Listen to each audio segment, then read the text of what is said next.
Hey, I'm Frank, and this is the Yamanote Line Ramen series. We're kicking things off here at Tokyo Station. You can see the beautiful building of Tokyo Station behind me, and we are in this series stopping at every single stop along the Yamanote Line. All 30 stops, and we're gonna be featuring the best ramen at each of them.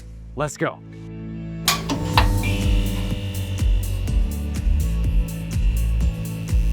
So here we are, the beating heart of the Yamanote Line and of Tokyo. This is actually the second time I'm attempting the Yamanote Line ramen series. I started it several years ago, made it through a few stops, and then life got in the way.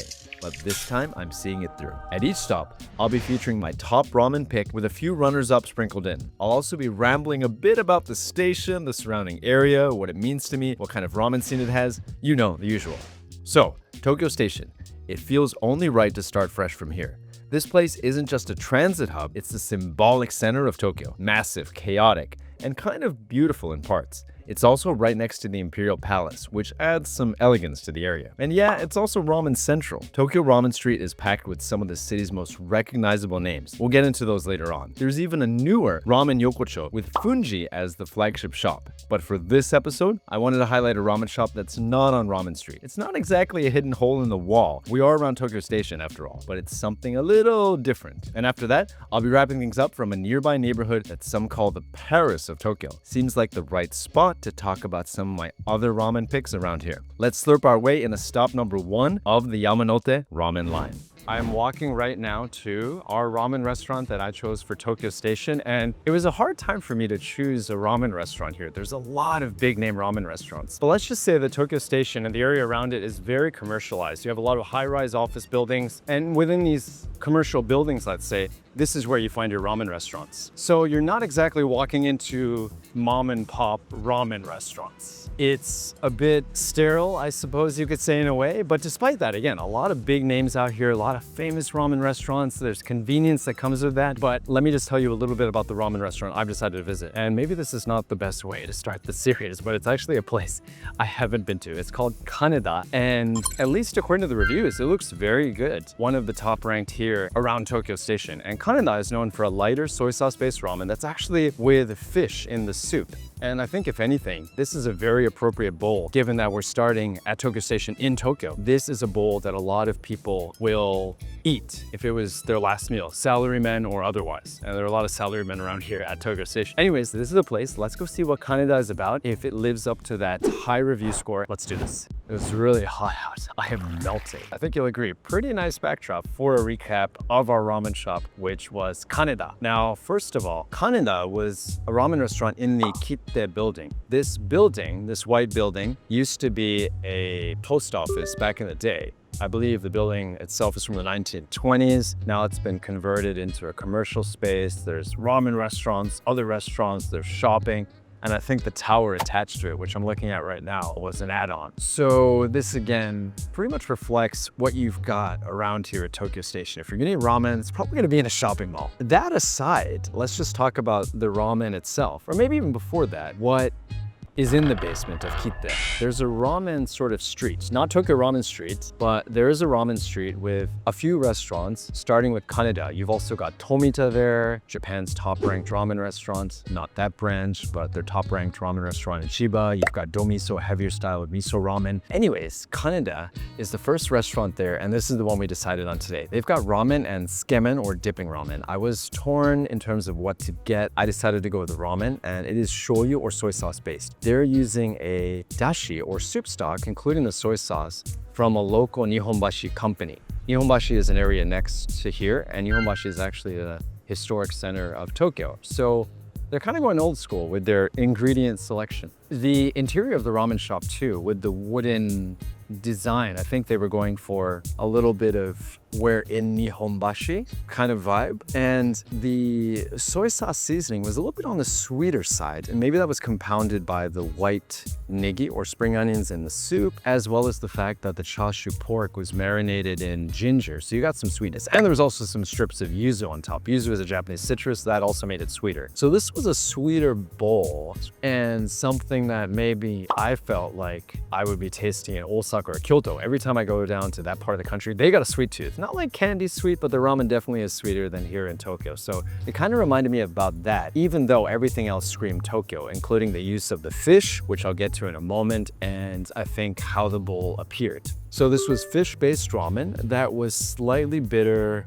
fish aromatic, and also smoky from niboshi or dried fish, but not as much as it could be. And it wasn't quite on the other side as soft as it could be either. Something kind of in the middle. And this was probably a good business decision just so they could keep the door open for more people here in Marunouchi. This is things that I think when you're setting up a ramen restaurant in this area where it's very expensive, you got to consider. How do you get as many people through the door as possible? That said, if you're looking for an entry point into the world of fish ramen, this could be it. Was it my favorite in Tokyo? Probably not. But I think this bowl, like every other bowl that's kind of more manufactured in this commercialized area, it was everything I expected out of a Tokyo Station ramen restaurant. And I'd like to start the series with a mom and pop restaurant here at Tokyo Station, but unfortunately they simply don't exist, or you'd have to go to another station over to get that. And we're gonna see that, I think, more in the next episode.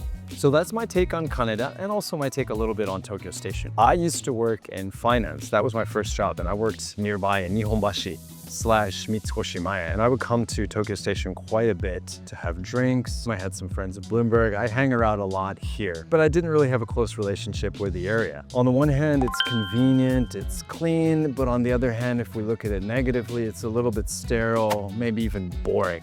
And that, I think, summarizes this whole area. With that word convenience, what you're getting is some of the biggest names in ramen at the tip of your fingers. And if you want to visit 3, let's say, very famous ramen restaurants with big names, you can do that at Tokyo Station within a couple hours before you hop on the bullet train. But outside of getting shots of this beautiful building, the red brick facade, which, by the way, they wanted to tear down. There were protests that basically made the organizers say, okay, well, we're not going to tear this building down. They wanted to make a big, impersonal station building, kind of like what they've got in Kyoto, which is fun. It looks like the Death Star a little bit. You can understand there's a modern appeal to it, but it's a shame that for a lot of these stations in Japan, they'll tear down these beautiful old buildings. That's not the case here at Tokyo Station, at least the Marunouchi side. And what I've been discussing right now, and excuse me if I'm all over the place, is the Marunouchi side of Tokyo Station. The Yaesu side, the other side of Tokyo Station, is still commercialized, but doesn't feel as manicured as the Marunouchi side. It's a little rougher around the edges, and perhaps for that reason, more interesting.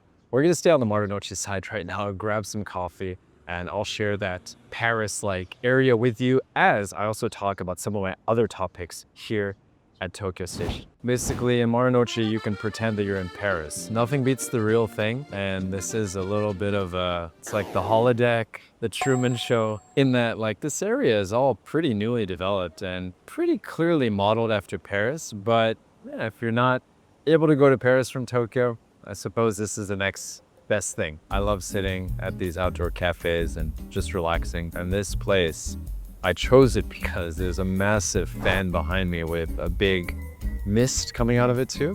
And also at each of the tables, they have these little fans, so I'm much cooler. I thought as I'm enjoying this Parisian side of Marunouchi, we could talk a little bit about maybe some of my other ramen picks in this area. So if we actually look, I'm looking at it right now, if we look at the top of Tabelog, which is basically what I use for a lot of my ramen hunting, Rokurinsha on Tokyo Ramen Street is ranked at the very top. And they do a great bowl of tsukemen or dipping ramen, but for me personally, it's not one of my favorite in Tokyo. It is fantastic, but do keep in mind that because everyone is at Tokyo Station, whether they're getting on a bullet train, they want to eat ramen after work, whatever it is, there is a long line there. There is a commitment to eat at Rokurinsha. That said, if you're willing to line up, it's great. But there are maybe smaller tsukemen restaurants I feel in Tokyo that are even better than Rokurinsha. Michi, for example, M-I-C-H-I, might still be my favorite tsukemen in all of Tokyo. And looking at the list here, within Tokyo Station 2, there's a place called Rin. It's on the higher side, and that's A, because we're around Tokyo Station, or in Tokyo Station in this case. Also because the company that manages Rin, they tend to charge a little bit higher even for this area. But Rin, they do a great bowl of shoyu ramen that's less on the fishy side, more based around chicken. Going down the list here, Tomita is a great option. Tomita is the #1 ranked ramen restaurant in all of Japan on many lists, including Tabelog, and they specialize in heavy tsukemen or dipping ramen. I would pick them over Ryoku-rinsha around this Tokyo Station area personally. Both are great though. Tonari is a great tamen, and they serve tamen, but tamen is basically a salt-seasoned ramen with stir-fried vegetables on top. It's really, really good. And Tonari is one of my favorites when it comes to tamen, even though they're a chain.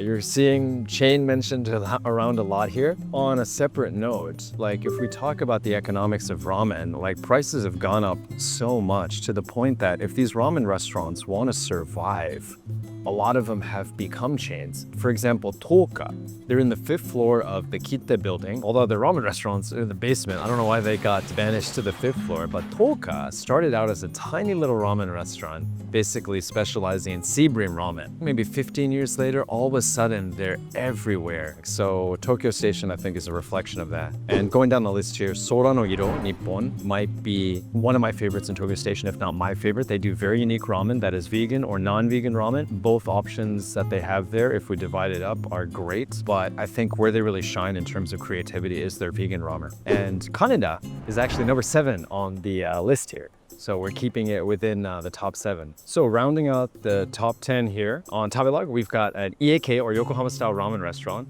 called Kakushinka. That's solid. Also Hanamichi-an, which is a famous Tokyo miso ramen restaurant chain now, and also Tomita's Jiro style ramen branch, Kaminari, which I actually haven't tried here at Tokyo Station. I've had their 7-Eleven version, but haven't had that here at Tokyo Station myself. So looking at the top 10, we've got a very solid lineup, and I haven't even gone beyond the top 10 where I'm looking at these and there's still some great options to consider. So despite everything I've said about Tokyo Station being a very manufactured experience, no matter how you look at it, Tokyo Station ramen is very high level, even if these are 2nd or 3rd branches of the main shops. These are big names in the ramen world. Anyways, long story short, there's plenty of ramen options. I hope that was helpful, and I hope you enjoyed this first episode as I rambled on and on about Tokyo Station. If you have, please stay tuned for the next ones, and like and subscribe to the channel if you haven't already. Our next stop on this series, where I'll ramble on about ramen at the station, clearly is going to be Yurakucho. Now, Yurakucho's got a very different vibe from Tokyo Station, even though there's some parallels. You've got these gritty bars under the tracks and some more old school ramen restaurants because of that. Tune in to the next episode as we again travel clockwise around the Yamanote Line to get the best ramen at every single one of the 30 stations. Frank from 5M Ramen, signing out.